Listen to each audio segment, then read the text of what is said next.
Okay, so what what does a retiree cook for dinner after it's 5 o'clock, 5:30? Let's see. Sometime coffee, sometime tea. So what's in there?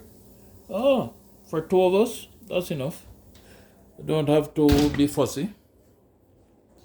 Don't have to be fussy at all. And it was very cold today, so we didn't even go anywhere. The snow is still on the ground, melting slowly. The sun is shining out nice, and it looks like it's nice and warm out there. But don't let the sunshine fool you. It is cold. See, when it's warm, the ice would be melting from the roof. See, the ice is still on top of the roof, still icy. Yeah. So what I did today is just try to make this video, and I'm thinking what we are going to do for the next few days. Yeah, so each day, a brand new day, we get up and we have to plan. We plan really. Said, okay, we'll do this, we'll go for a walk, or we'll do this, or we'll do that. But today we didn't do much. We have some paperwork we had to get done, so that was good. We stay home and do it. But this is the backyard. So it's a big place, right? Huge. But trust me, there is not much you can do when the winter is like this. And you look at the how strong the wind is just by observing the limbs of the tree. Yeah, retirement can be challenging and at the same time fun. Lots of fun. Yeah, so my favorite part of the house is the kitchen. Not that I love to eat, but I'm closer to what I can get to eat. So if it's an apple, if it's a banana, it's there. I love to sit inside the kitchen. I just love to sit in the kitchen. It's sometimes I just think I'm hooked to the kitchen. Hooked. Yeah, but the nice thing about retirement is you get to do the things you want to do in your house and also outside your house. It's fun.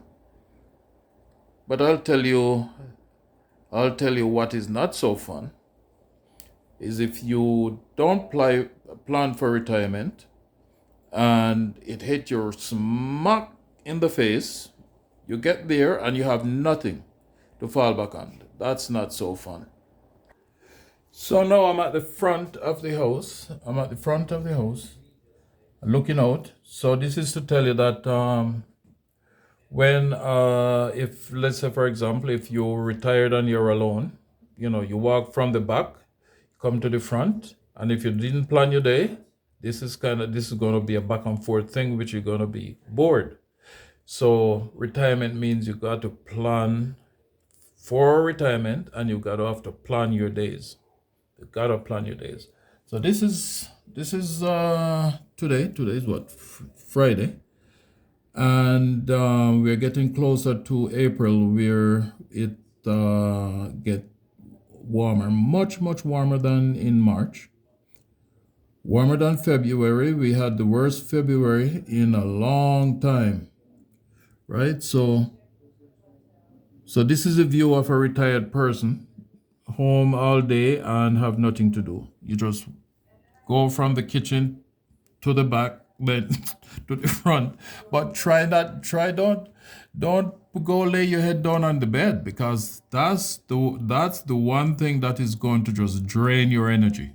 Don't ever sleep when you are retired, and if you're alone. I'm talking about somebody who is alone at this point.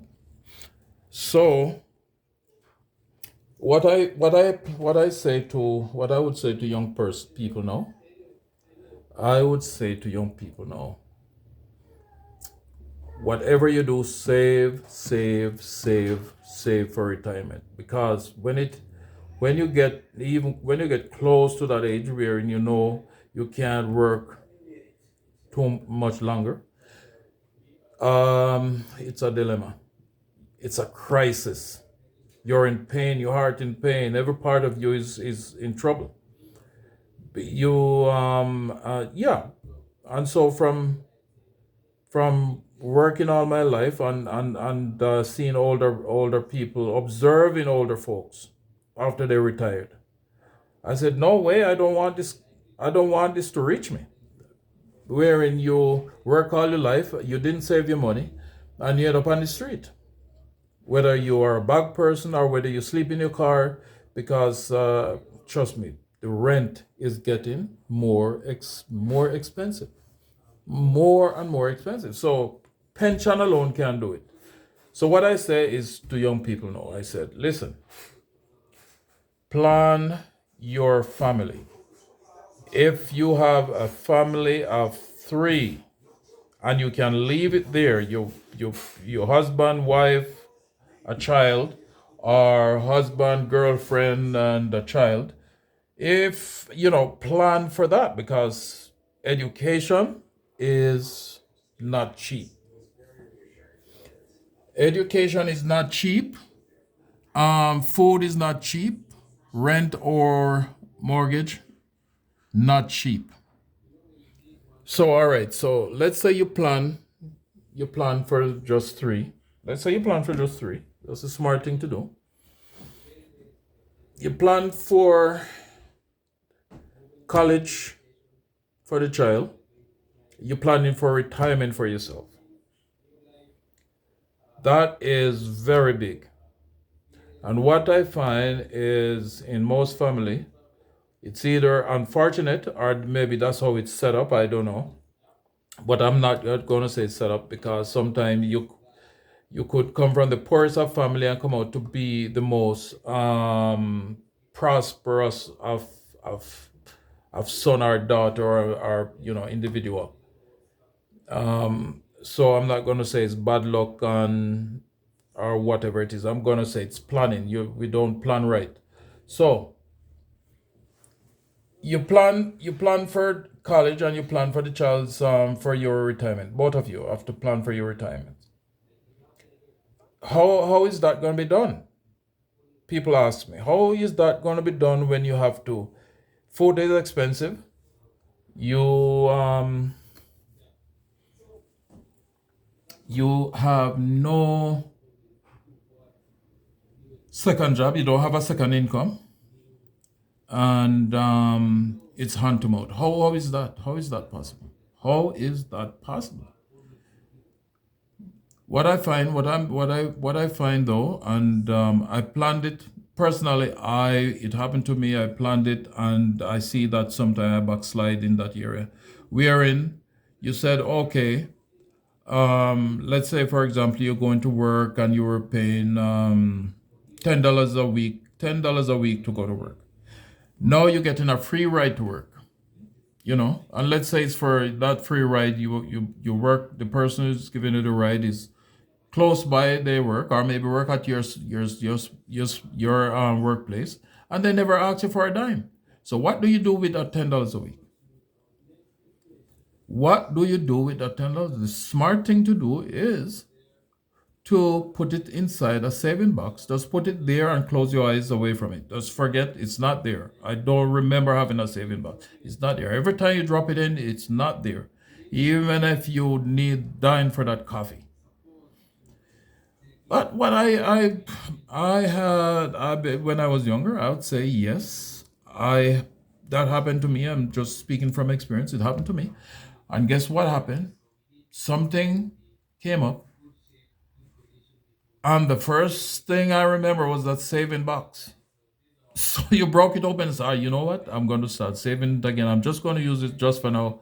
It's just not going to, I'm not going to forget saving pan. I'm not going to forget you. I'm coming back with more money. And guess what? That saving pan may sit there for another 2 years starved, have not even once you remember to put a little savings away in there. And that is because what happened is we've totally lost track of the intention of what the plan was. Totally lost focus. So I find that the best thing to do sometime that money has to be taken out. There's no joke. That money has to be taken out of your savings, whether it's in the saving plan or the last money out of your bank account. It has to be used. But it's for us to remember the plan. And the plan is retirement and college. So that those are the two plans. Those are absolutely big. Whatever we do, we must replace the savings somehow. We've got to forgo maybe that cup of coffee or donut or whatever in the morning to work, or some way we got to find ways to get back into savings. Many people have backslidden on how to save. No, I believe some people are very fortunate. They may have a good job and they are able to put away more than the ordinary persons who just have a 9 to 5 job where they only work, say on average maybe $15 an hour. But the same person who's working $30 an hour probably say, let's buy a bigger house. And that's the problem. I think that's how we ended up with in dire strait. So you buy a bigger house. So the mortgage is bigger. The expense start to get bigger because you have land tax, which is you have to pay more. You have interest on some payments, maybe income tax that you owe the government or something. So sometimes it's just mount up like it. It's like somebody said, the devil just when it rain it pours.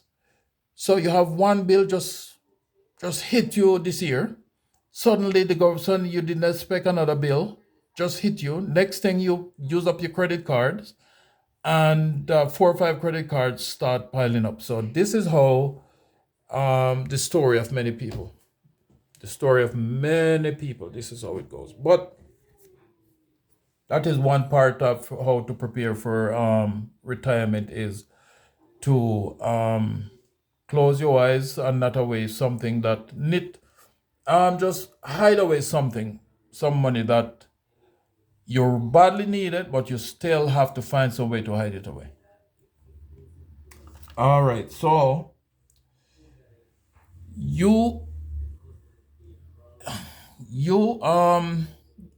somebody asked, what is it? How do you feel after retirement?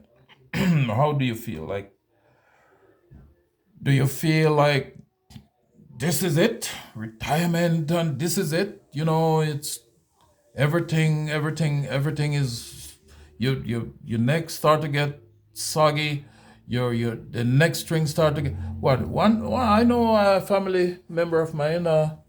She woke up one morning just after she hit what did she hit, 67, I think. She hit 67, and then she said, oh my god, I got up in the morning and I couldn't believe my neck was longer than it was before, the night before. My neck, I could see all of the strings in my neck. I could see the I don't know, everything is just sag. So really, really, you're not the only one who experienced that. I think all of us experience something. You get up after maybe 65, 67. You get up and find the creases in your face. They just like some what they call Bafani kids. some kids that have some whatever. So the crease is so big, your cheeks are swollen, and your eyes are underneath it. The bags underneath your eyes start to get bigger. So my God, it's frightening. So so that is a part of retirement. It's not an easy thing to it's not easy to when you encounter certain things after a certain age. So that's what people ask, how you feel after retirement, and then talking about the pain. Sometimes the pain. Sometimes some of us, some people, um, you get up in the morning and oh my gosh, you have to try and roll yourself off the bed because you can't push yourself to sit up. If you could just roll and probably drop on the ground, that's probably would feel much better than trying to push yourself up, because the back aches, the shoulder aches, the neck aches.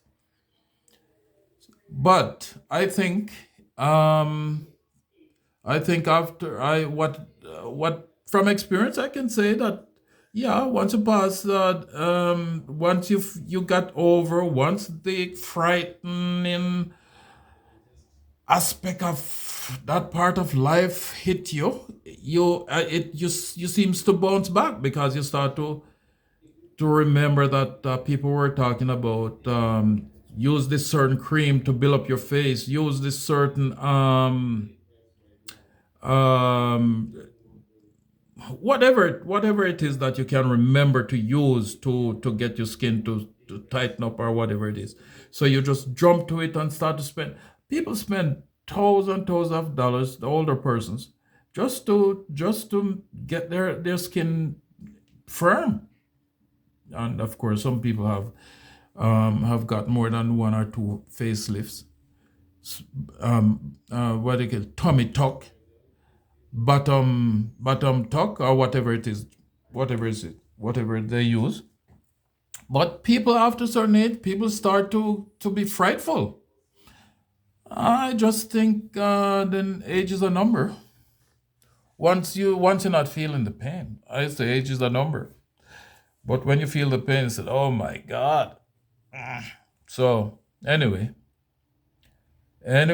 I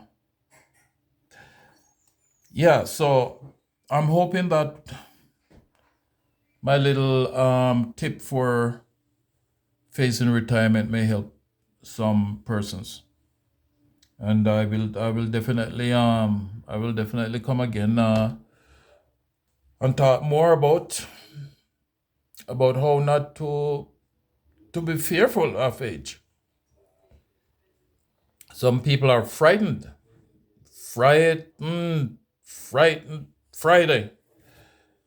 when they get close to 65. They get frightened, but don't be fearful of age. It's just a number. You eat healthy and stuff like that, and plan your days. If you're alone, you have to. If you're alone, it's hard. That's what I tell you. It's hard. If you're not creative, if you're say just home and not doing anything, trust me. If you were a smoker, it's going to drive you to be more involved with nicotine. If you're a drinker, it's going to drive you to be more involved with the rum. It's going to drive you to depression. So it's you plan, if you know you're going to be single and you don't want company or something. You gotta plan your retirement wherein you have a, let's say, a place where, a club where people go and sit and chat and have fun. A church, even 2 3 times a week, and yeah, and so forth. But retirement, from my experience now, I said it is fun. It is fun. As I said, you plan your day right, plan your days, and you can't get bored. And if you have a partner with you, Um, you plan your days like maybe 2 days a week. You play games like dominoes or cards. Um, you can go for walks when it's not cold. When it's cold, it's if you don't know what to do and when it's cold and you can't go out, it's really can be what would you call it, depressing. And you got to live loving. If it's just two of you, you got to live loving. You got to live loving, because when it's two of you and you barking at each other, it's you feel like you would probably go there and freeze, and let the cold wind freeze it to ice. And if you don't live loving, it's gonna be more depressing. It's gonna be very much more depressing. So as a partner, you got to start early, learn how to treat each other with respect. That's what I understand from getting older, getting to retirement age, and having a partner. Yeah, so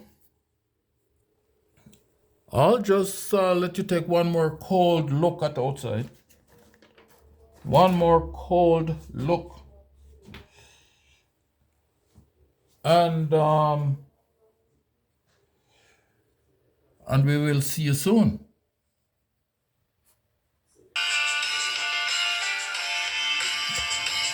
Yeah. So thanks for listening. Have a good day or good night. Remember to subscribe. Give a thumbs up. Leave a comment. Thank you very much.